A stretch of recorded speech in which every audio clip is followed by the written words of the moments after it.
Magandang umaga po mga kapatid. Ito na naman po si Aling Marie, ang inyong kaibigan. Si Aling Marie, si Nanay Marie, si Ate Marie, at ang inyong kakampi ng bayan. No?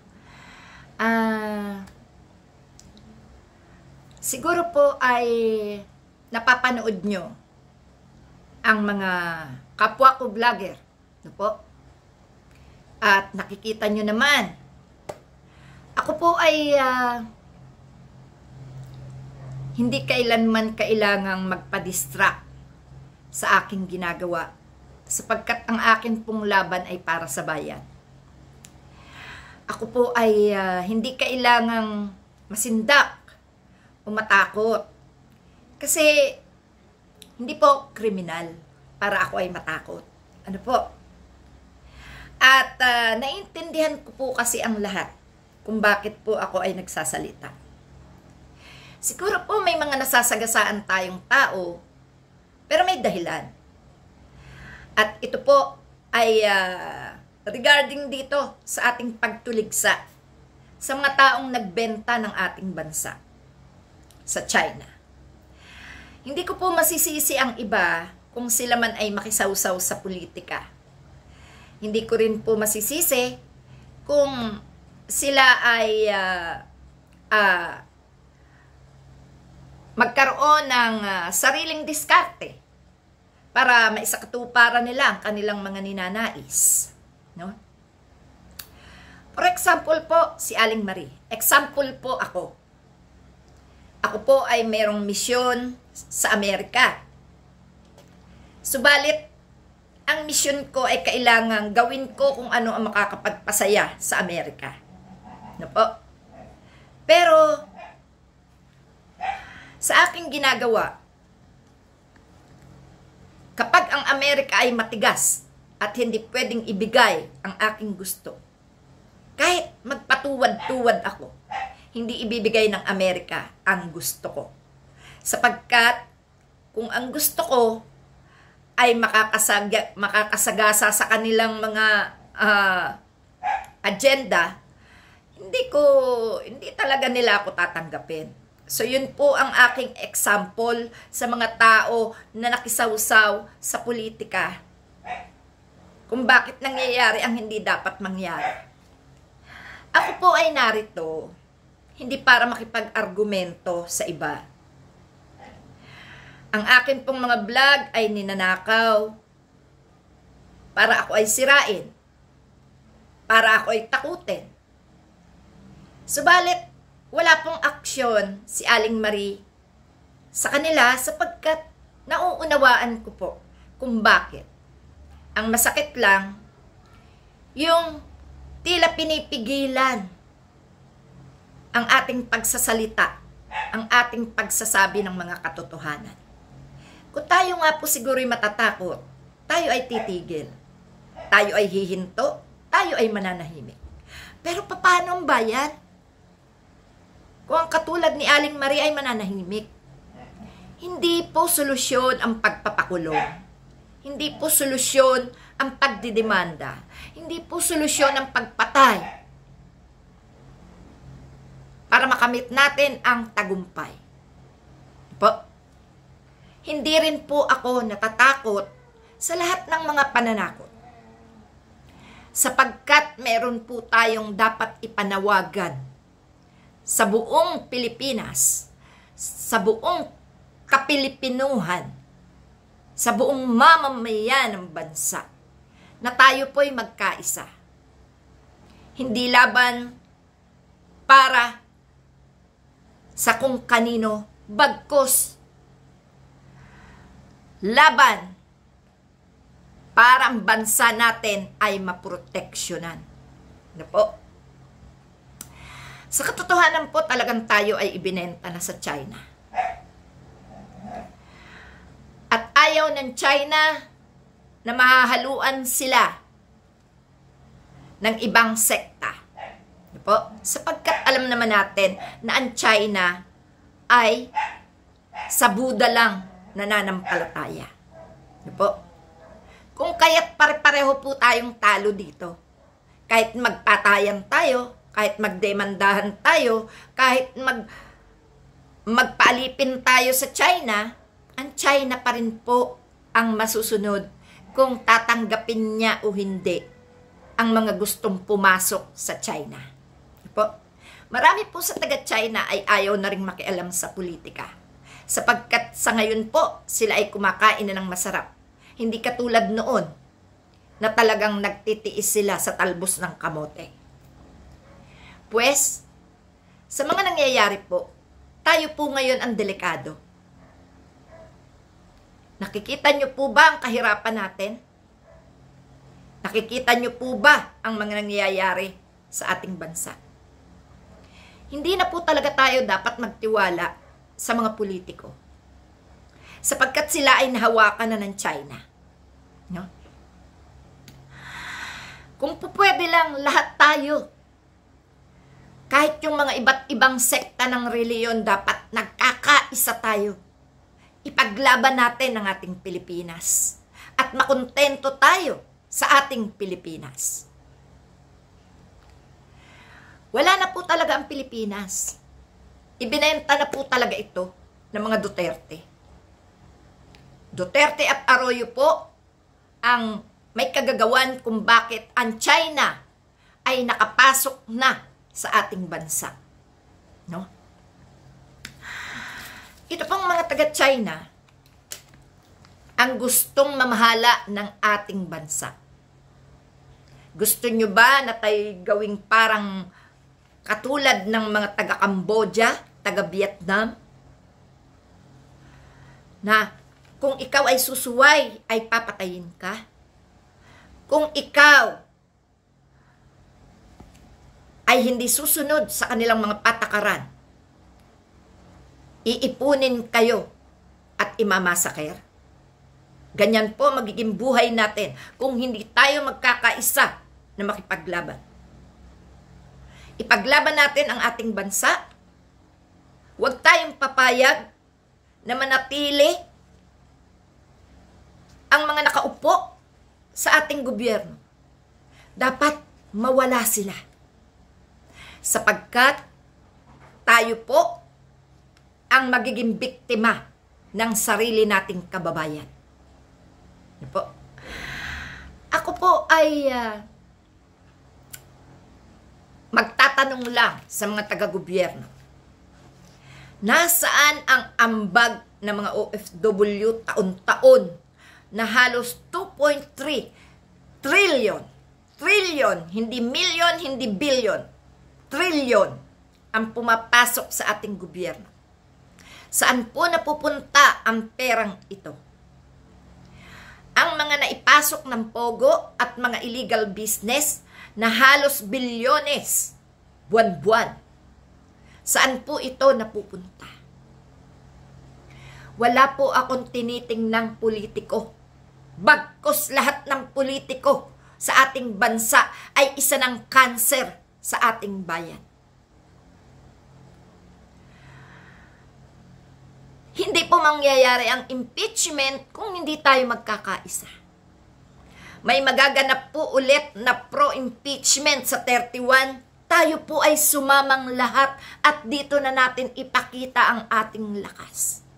Ako po'y nananawagan sa lahat ng klase ng sekta ng reliyon na tayo'y magkaisa na. Hindi kailangang mag-away-away. Ang lahat po ng ating sinasabi ay pabor para sa ating bayan. Kung may mga maliman, dapat ito ay ating intindihin kung bakit ang taong bayan ay nagagalit. Kapag po may nakikita ang mga mamamayan na tila pumapanig sa mga Duterte at sa mga Marcos, dito na po nagkakaroon ng awayan. No?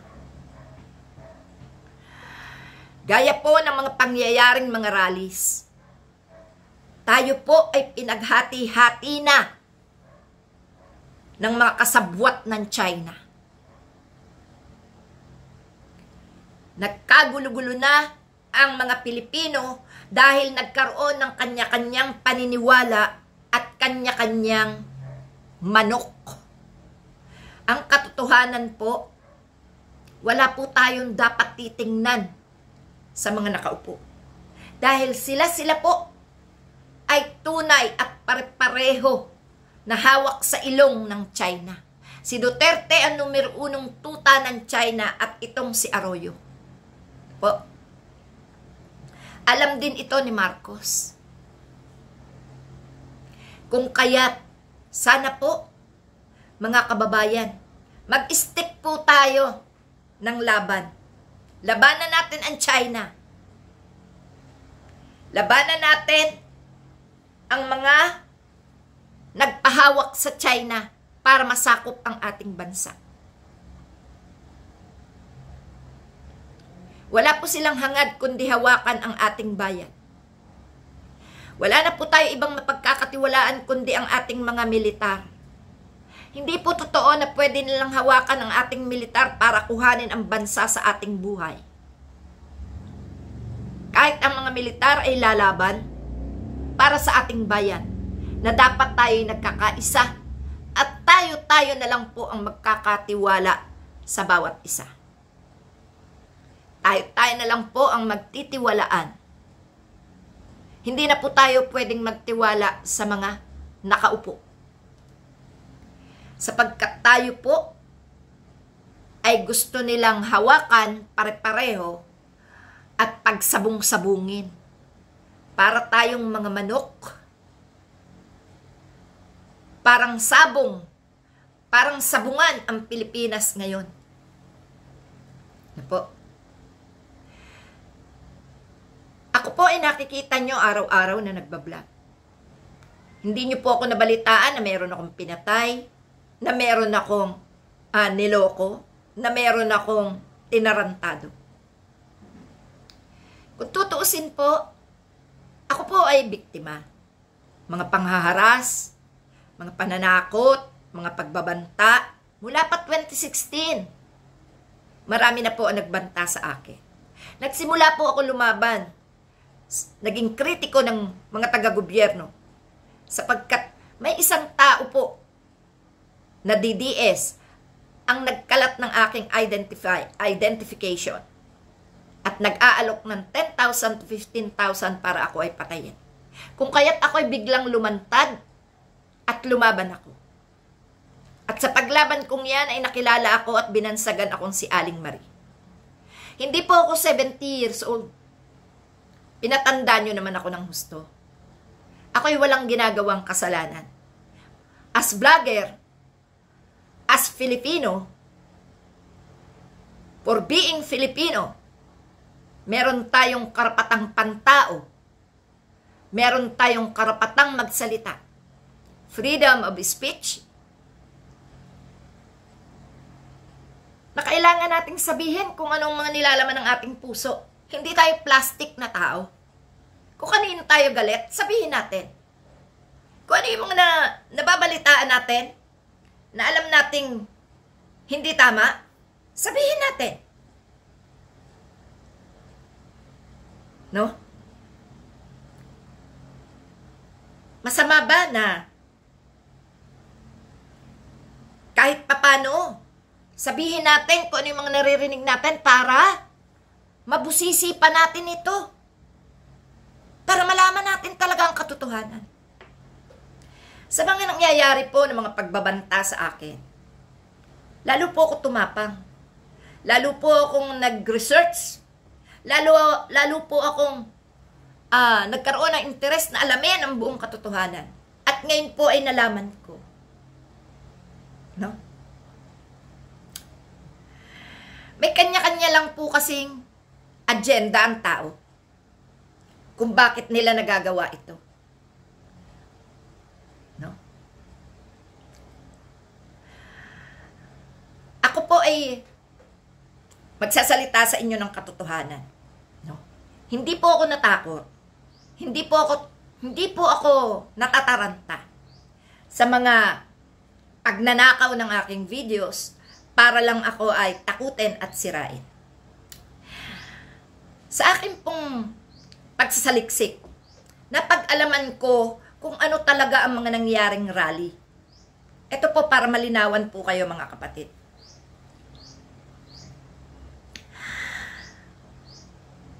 Ang rally po ng INC ay hindi para kay Duterte at hindi para kay Marcos. Para din po ito sa kanila.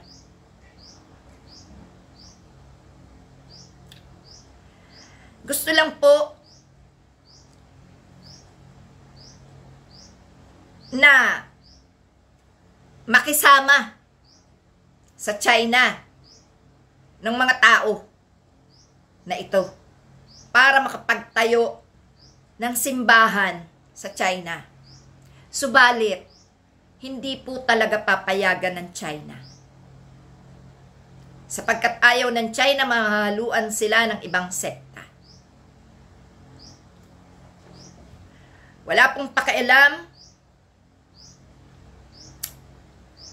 ang reliyon sa awayang Duterte at Marcos.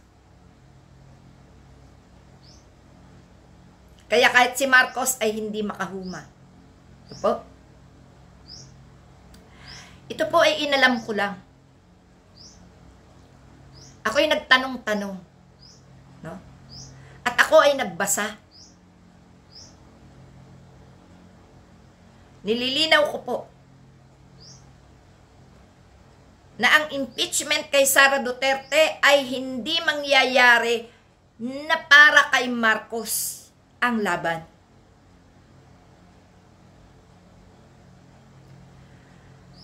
Ang rally po ng impeachment ay matutupad ang impeachment kung ang buong sambayan ng Pilipino ay makikiisa. Lahat, mapakatoliko, mapa-iglesia, mapa-born again, kailangan po tayong magsugpong para labanan ang mga taong may kagagawan kung bakit tayo ngayon ay may kaguluhan sa sarili nating bayan.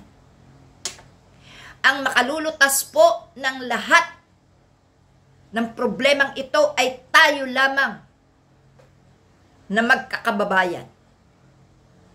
Kailangan na po natin ang pagkakaisa sa pagkakataong ito. Bilang may boses na nakakapagsalita sa harap ninyong lahat, ako po'y nananawagan na magkaisa tayo. Hindi tayo dapat nag-aawayan. Hindi tayo dapat naglalaban-laban.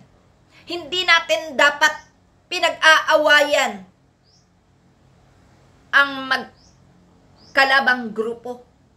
Sapagkat yan po ay nagkanya-kanya na lang ng mga hinahawakang tao.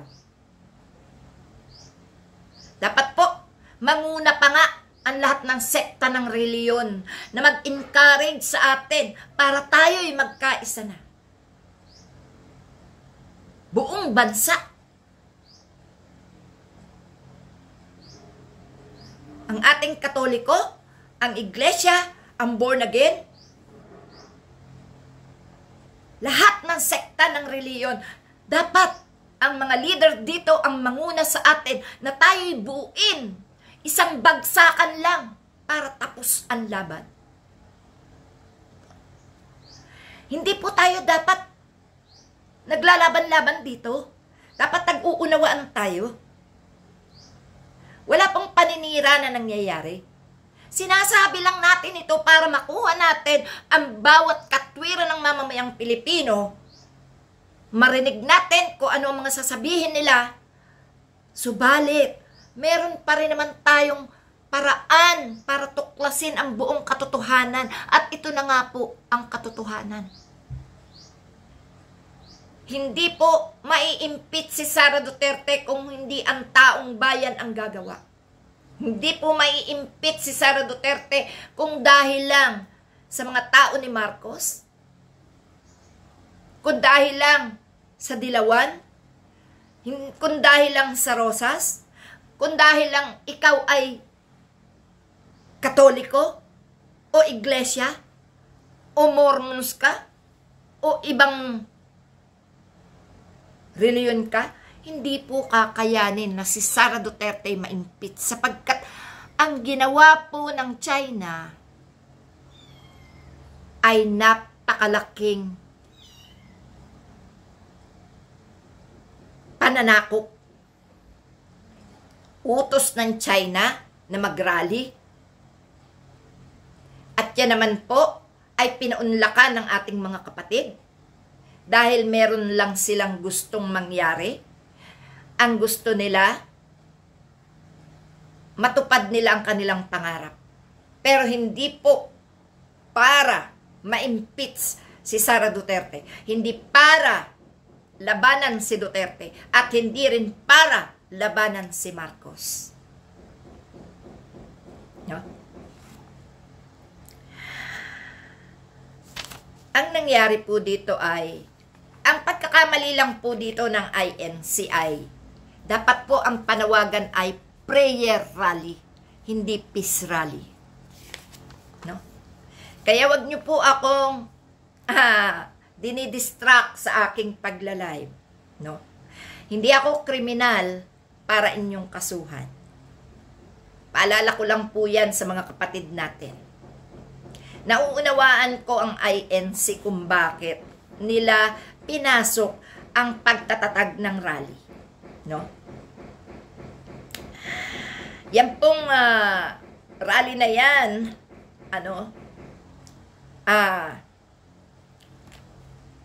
yan po ay hindi para kay Marcos at hindi para kay Duterte. Totoo po.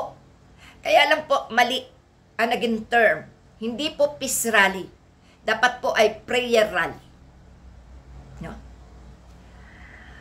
Hindi po ako nagsasalita ngayon dahil ako ay natatakot. Hindi naman po. Kasi wala po akong ginagawang masama. At alam ng Diyos kung ano ang aking gustong ipahiwatig sa inyo mga kababayan. Ang kailangan po dito ay magkaisa na tayong lahat. At yung mga samba kay Duterte, mag-isip-isip kayo. Hindi na kayo ngayon makakain ng tinapay na may palaman. Kasi napakamahal ng palaman. Tanging kape at pandesal na lang.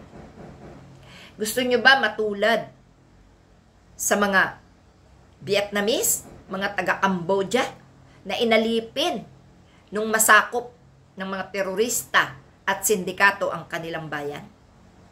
Hindi po tayo papayag na tayo'y ganun. Matakot po kayo.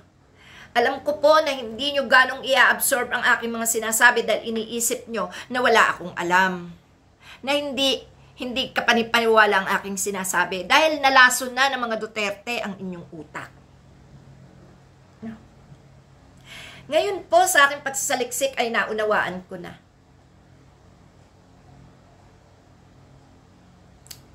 Lahat po tayo nanggaling sa Katoliko. Ang ating pong binabasa sa Bible ay sulat mismo ni Jesus Christ sa bato na ginawan libro ng mga naiwan niya at ipinakalat sa buong mundo. Subalit, nagkaroon po ng kanya-kanyang gusto ang tao at sila po ay nagwagi. Kung kaya't ayan, lumabas ang iba't ibang sekta ng reliyon. Subalit, tayo po ay iisa ng pinanggalingan. Galing po tayong lahat sa Katoliko. Kaya wag nyo pong laitin ang isang Katoliko. Wag nyo pong kalabanin ang Katoliko. Sapagkat alam ninyo sa sarili nyo na tayong lahat ay nagsimula sa Katoliko. At ang nagpasimula ng Biblia ay Katoliko. No? Hindi nyo po ako mapapahinto sa pagsasalita hanggat may gustong sumakop sa ating bansang Pilipinas. Hanggat may mga taong makasarili na ang gusto'y sila lang ang bida. At tayo'y palalabasing kontrabida. Tayo ang bida sa ating bansa. Ano man ang itatag nyo sa ating bansa, walang pipigil sa inyo. Pero, please lang, ang karapatan ng bawat isa ay huwag nyong sakupin. Huwag nyong sirain.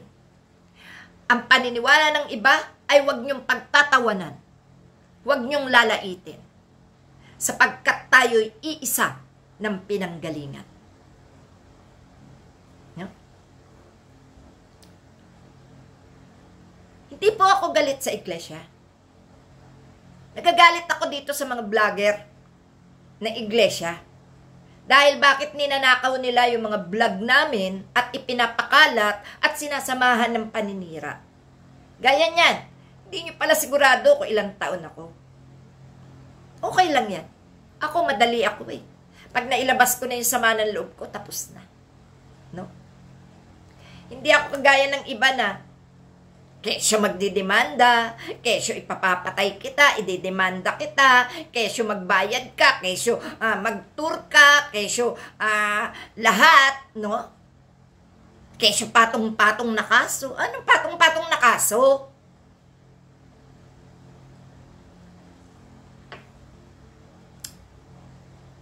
Yung pong mga nagkukwento rin dyan ng mga bagay na gusto rin nilang malaman ng taong bayan. Tama po. Nasasabi na nila yan. Pero at the end, iniisip din nila yan kung paano nila tutuklasin ang katotohanan. At ngayon, ako po ay nagsaliksik at nalaman ko nga po na ganun lang pala ang nangyaring rally ng INC. Pero sa naging rally ng pro-impeachment, katakot-takot na panlalait na. Kesyo nilangaw, kesyo kaunti ka lang pala, kesyo ganito, ganun. Huwag po tayo ganun. Kasi dapat po nagkakaisa tayo. Dapat po matuwa kayo. At saka dapat po, bago natin gawin ang isang rally, iayos natin. Kasi kung ano yung sinasabi, yun ang pinaniniwalaan agad ng tao. Gaya niyan, sinasabi nga na peace rally. Pero ang dapat po pala doon ay prayer rally. Para lahat, pati kami, dapat sumama. No? Kasi ang totoo po, kung yung pong rally ng INC ay para kay Marcos, panalo na ang impeachment. Kung ang rally ay para kay Duterte, panalo na si Duterte. Pero si Duterte po ay hindi magpapakumbaba, hindi bababa, hindi hihinto sapagkat hawak sila ng China. Tuta si Duterte ng China. Kaya kahit yung mga sekta natin ng reliyon, kakalabanin yan ni na Duterte. Marami po silang hindi naiintindihan. Ngayon, malinaw po sa akin. Kasi ako naman po, kapag sinabing magkaisa tayo, nakipagkaisa ako. Kahit sino ka pa. Kung para sa bayan, makikiisa ako. Gaya niyan, a-attend din po ako ng rally sa 31. Kahit na nga po sabihin pa na hindi ako invite, ako po'y makikiisa. Sapagkat ang rally po sa 31 ay para sa bayan, hindi para sa kung kanino man. Kaya po lahat, ini-invite ko po lahat. Pati mga sekta ng reliyon, sana po umattend tayo kahit hindi tayo iniimbitahan. Sana po magkaisa tayo. Ito na po ang panahon para tayo magkaisa, para maagapan natin ang ating bayan. Para hindi tayo sakupin ng China dahil tayo ibinenta na ng mga tuta ng China. Tingnan niyo po, wala pong makapagtatag ng kahit sinong relihiyon sa bansang China. Kasi ang gusto nila, sila lang at mataimtim ang paniniwala nila sa Buddha. Tayo rin naman, di po ba? Ang paniniwala natin na nagmimilagro ang Diyos sa pamamagitan ng mga ribulto, andun yung paniniwala natin. May kanya-kanya po talagang paniniwala ang bawat sekta ng reliyon. Hindi natin yan pinakikialaman. Okay lang yan. Kaya lang sumasama ang tingin ng tao sa isang reliyon ay kapag nasasangkot ang kanilang pangalan sa mga katulad ni Duterte. No? Kasalanan ng mga Duterte ito. Kasalanan din ni Marcos ito. Dahil hindi nila ini-inform ng tama ang mamamayan. Bagkos, may mga secret agenda sila. Kaya marami ang nagkakagulo.